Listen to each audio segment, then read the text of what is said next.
मेरा नाम अश्विनी है। आज मैं चौथी कक्षा हिंदी का पहला पाठ विनती कविता के बारे में पढ़ने जा रही हूँ। यह एक सुंदर कविता है। यह एक प्रार्थना गीत भी है।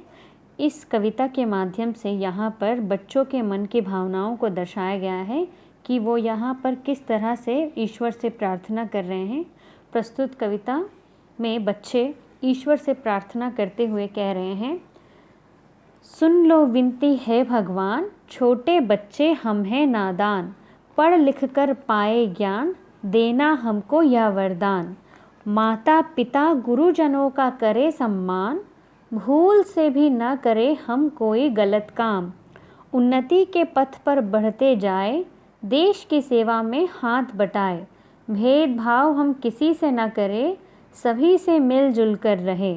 सदा ही तुम्हारा करे गुणगान, ईश्वर दो हमें ऐसा वरदान।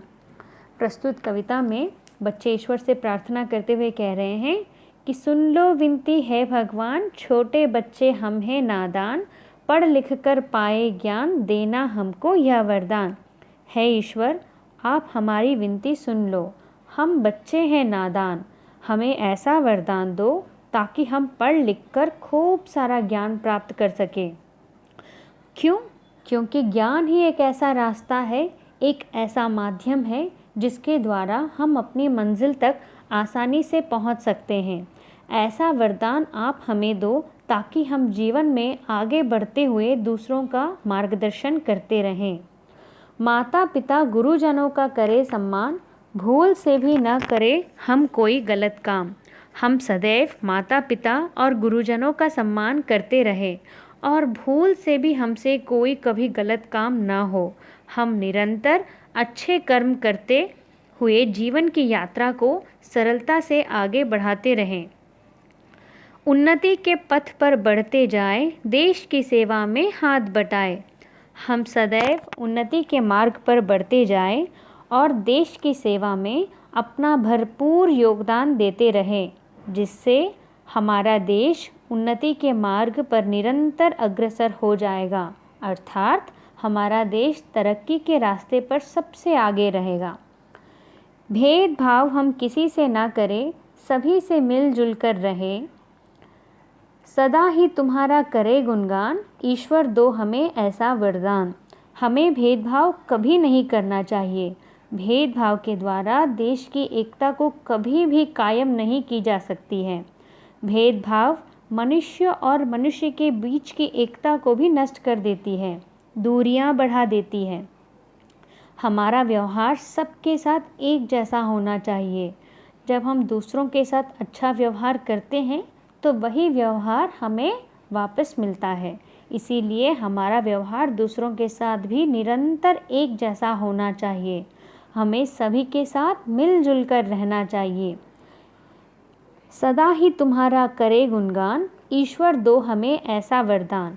है ईश्वर आप हमें ऐसा वरदान दो ताकि हम आपका सदा गुणगान करते रहें और आपको अपने मन में याद करते रहें। आपकी स्मृति हमारे मन में निरंतर बनी रहे। ये हो गई कविता। अब यहाँ पर नीचे कविता से संबंधित कुछ नए शब्द दिए गए हैं, उसे हम देखते हैं। वरदान, सम्मान, भेदभाव, ईश्वर, उन्नति, गुरुजन।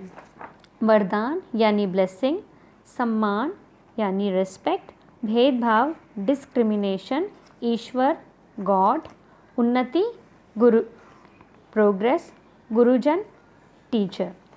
इसके अलावा यहाँ पर कुछ शब्दों के अर्थ भी दिए गए हैं, जैसे कि विनती यानी रिक्वेस्ट, नादान गूफी, सम्मान रेस्पेक्ट, समान सेम, उन्नति एडवांसमेंट, गुणगान ग्लोरिफिकेशन, वरदान बोन, गुरुजन टीचर। अब चलते हैं शब्दार्थ की तरफ। शब्दार्थ होता क्या है? शब्दार्थ अर्थात शब्दों का अर्थ।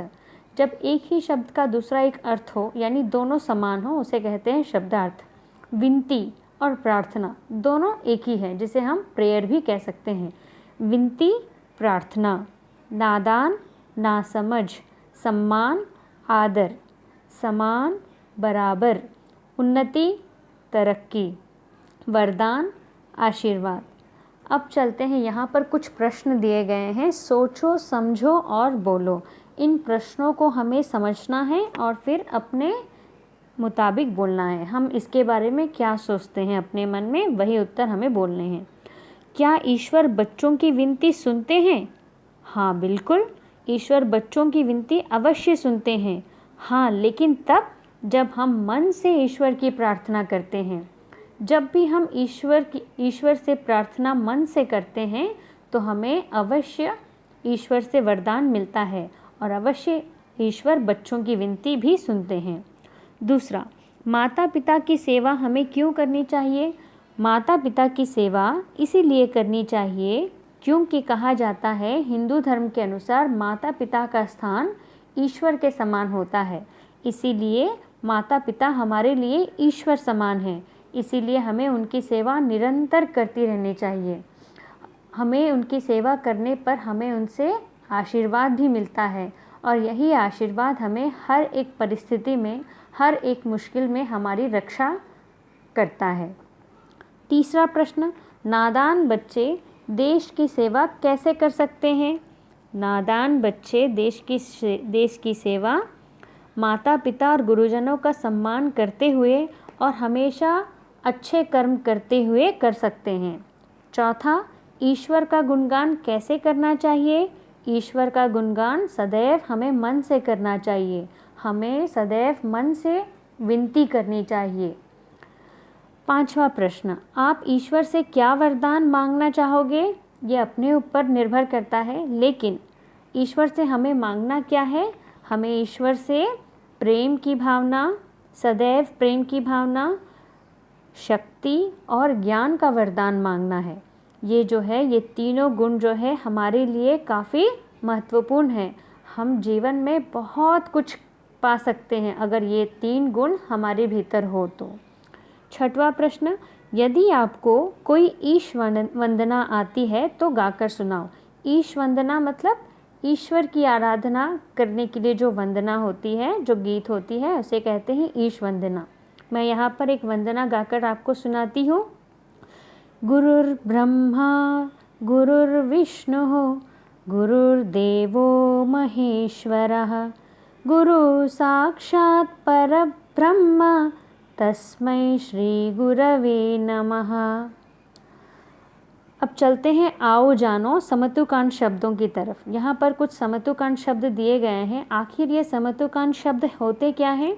समतुकांत शब्द अर्थात समान ध्वनि वाले शब्दों को एक लय के शब्द या समतुकांत शब्द कहते हैं। यानी जो भी शब्द जो समान ध्वनि वाले होते हैं उसे कहते हैं समतुकांत शब्द। जैसे भगवान, नादान, विनती, गिनती, गुणगान, वरदान, ज्ञान, मान। अब चलते हैं विलोम शब्दों की तरफ। विलोम शब्द किसे कहते हैं? किसी शब्द का उल्टा अर्थ बताने वाले शब्दों को विलोम शब्द कहते हैं। कोई भी शब्द अगर उसका उल्टा अर्थ बताने वाले शब्द हो तो उसे क्या कहा जाता है? विलोम शब्द कहा जाता है। जैसे उन्नति, अवनति, सम्मान, अपमान, देश, विदेश, गलत, सही। इसके अलावा यहाँ पर पाठ से संबंधित कुछ प्रश्न भी हैं जिसे हम देख सकते हैं। बच्चे किससे विनती कर रहे हैं? बच्चे भगवान से विनती कर रहे हैं। दूसरा प्रश्न है, हमें किस पथ पर बढ़ते जाना है? हमें सदैव उन्नति के पथ पर बढ़ते जाना है। तीसरा प्रश्न है, हमें सभी के साथ कैसे रहना चाहिए? हमें सभी के साथ मिलजुल कर रहना चाहिए। हमें किसका गुणगान करना चाहिए? हमें सदैव ईश्वर का गुणगान करना चाहिए। हालांकि ये जो कविता है पूरी तरह से एक विनती यानी प्रार्थना गीत है, इसीलिए यहाँ पर आपको हर एक प्रश्न में बच्चे ईश्वर से प्रार्थना करते हुए, उनका गुणगान करते हुए ही आपको कहना होगा, बोलना होगा। ये हो गए आपके प्रश्न। उसी तरह से कुछ वाक्य भी हैं जिसे मैं आपको पढ़कर सुनाती हूँ। अगर आपको वाक्य बनाना हो विनती से, तो जैसे कि आज्ञा ना देकर विनती करना उत्तम है। विनती का एक वाक्य सुनिए, आज्ञा ना देकर विनती करना उत्तम है। दूसरा है भेदभाव, हमें जाति पाति का भेदभाव नहीं करना चाहिए। तीसरा, उन्नति, देश की उन्नति के लिए हमें निरंतर अपना सहयोग देते रहना चाहिए। चौथा, सेवा, हमें दीन दुखियों की सेवा करनी चाहिए। इस तरह से ये हो गए वाक्य। धन्यवाद।